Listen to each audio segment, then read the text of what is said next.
สวัสดีท่านผู้ชมพบกับบ่าวแขกแดกเลาะเนาะช่วงนี้ก็คือเก่า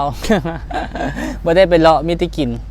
อยากกินแจ่วมื้อนี้น่ะอยากกินข้าวเจ้ากับแจ่วแต่ว่าอยากใส่มื้อยุ่มเอาเนาะกินคนเดียวบ่ว่ากันเด้อตัวนี้เป็นอึ่งที่เหลือแหละต้มอึ่งที่เหลือก็เรียกว่ามาอุ่นกินยังแซ่บคือเก่าข้าวเจ้ากับแจ่ว มีปลาทู2 ตัวจืดลูกสิ้นผักกับกะผักนอกหอมป้อมอันนี้มันยอดกระถินนี่นะมันสิเป็นมากเลยนี่ไปเก็บมาได้สำนี่แหละแล้วก็หมักแตงนี่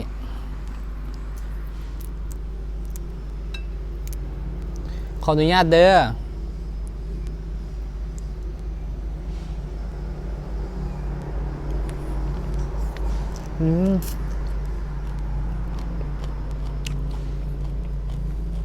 ง่ายพี่สาว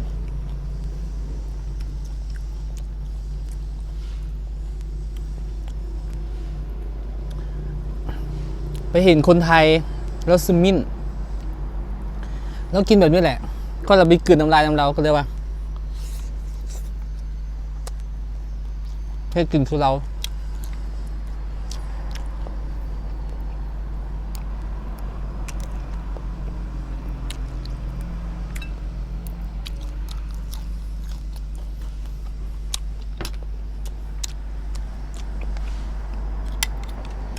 กระถินมันสิออกดอกมันก็เลยอย่าแก่น้อยหนึ่งเห็นปะ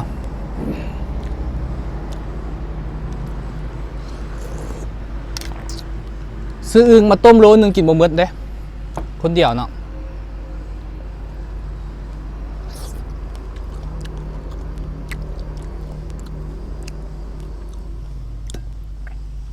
มีบอนไว้ก้างอยู่ดุมเด้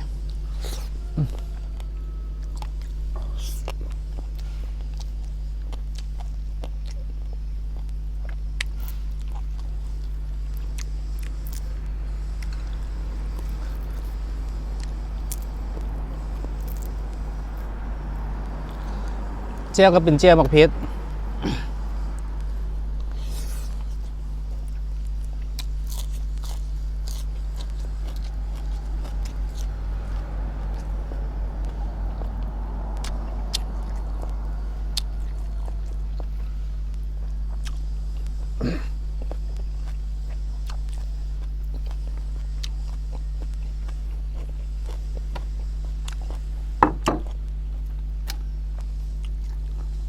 เขาเจ้าหยุ่มเจ้าหนึ่งแซ่บเลย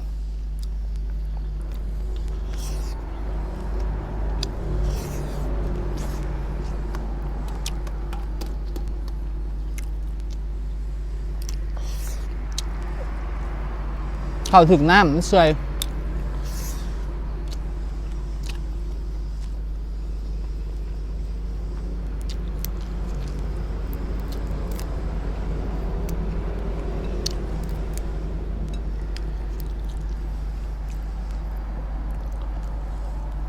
คอยเห็ดเจียวเห็ดเข็มหมูสับไป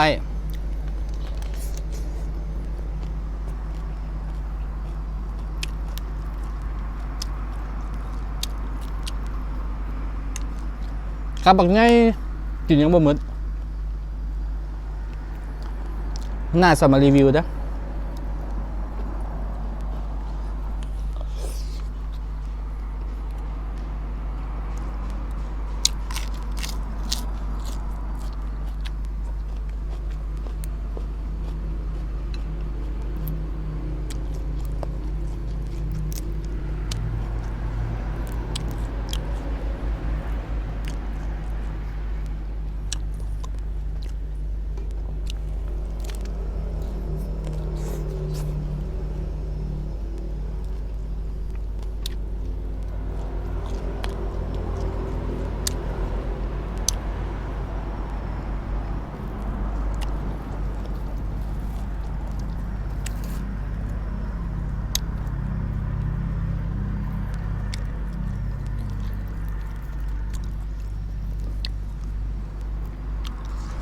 พักหนอกนา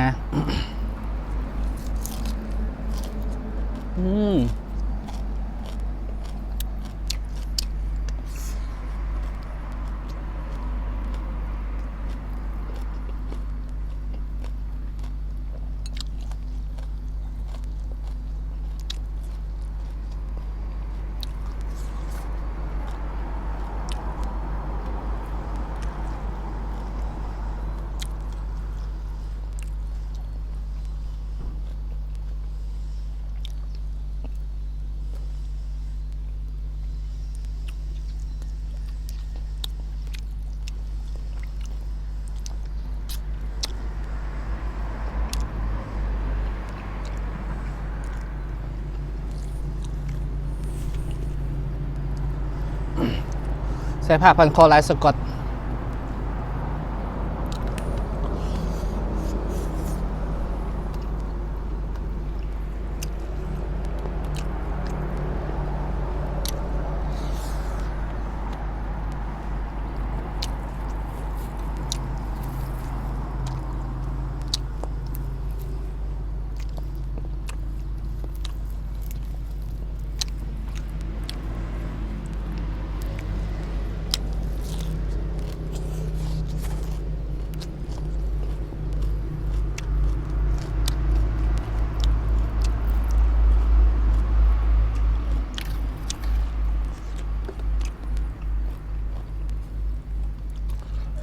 ขออภัยผู้ที่บ่มักใส่มือกินข้าวแบบนี้นะ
เขาเจ้าซื้อปลาทูสดมาจืดเหมือนปลาทูนึ่ง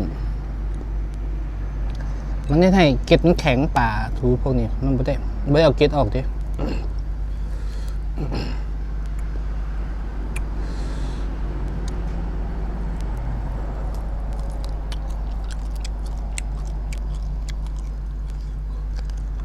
มาเด้อ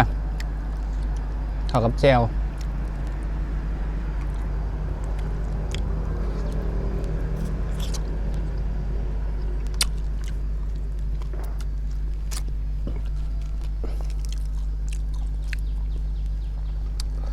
หัวมันกระแซบได้ปลาทูนะ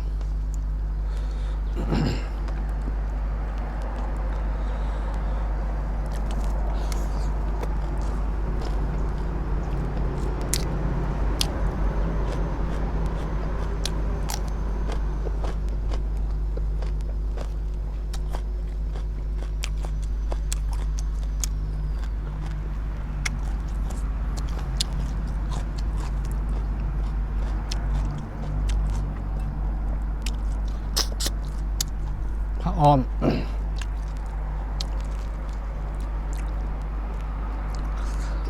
แป้งอยู่น้ำปลาทูนะเขาจืนขายแบบนี้เขาเอิ้นผ้าอ้อม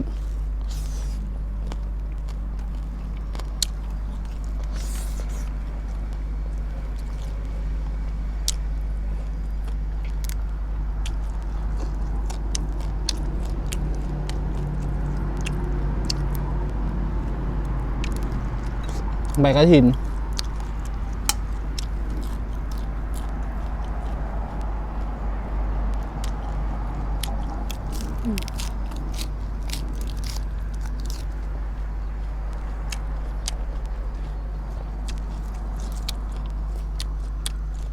ไม่ได้กินแบบนี้โดนหรอเว้ยแซ่บ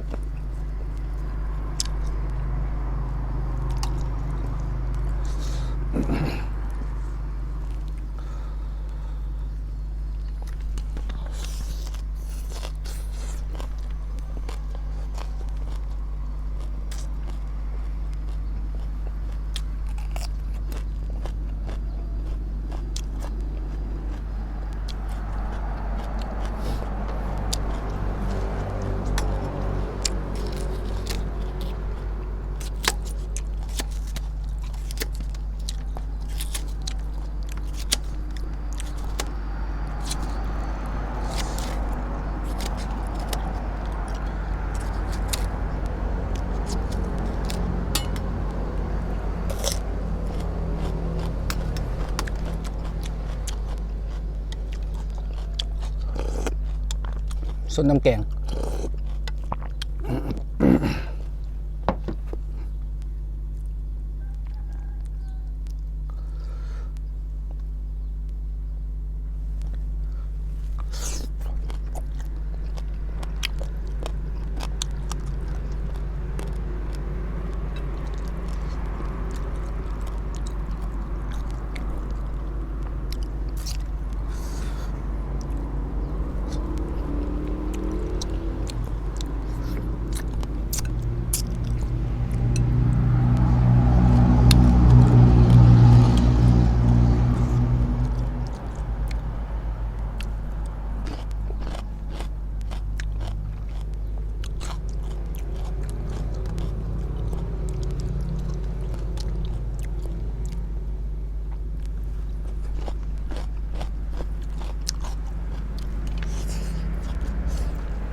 มันถึงน้ำพัก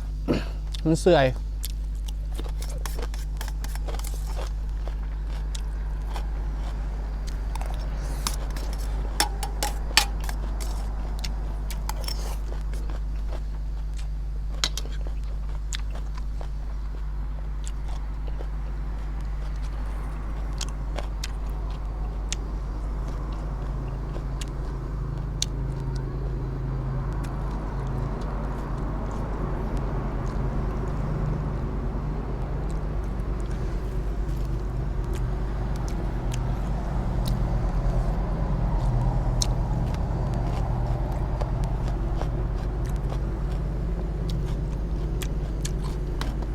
อิ่มหลาย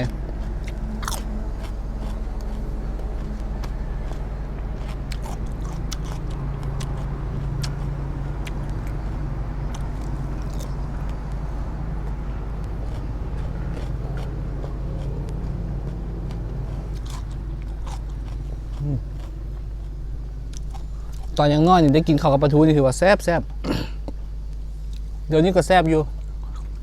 แต่อารมณ์มันบ่คือตอนยังน้อย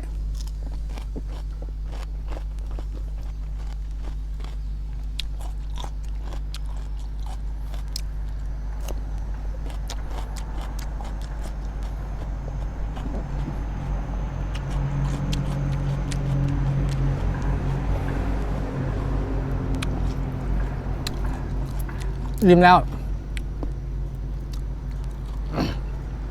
สิได้ขอตัวแล้วเด้อ เอาไว้คลิปหน้า เจอกัน คลิปนี้แซ่บหลายซาใจ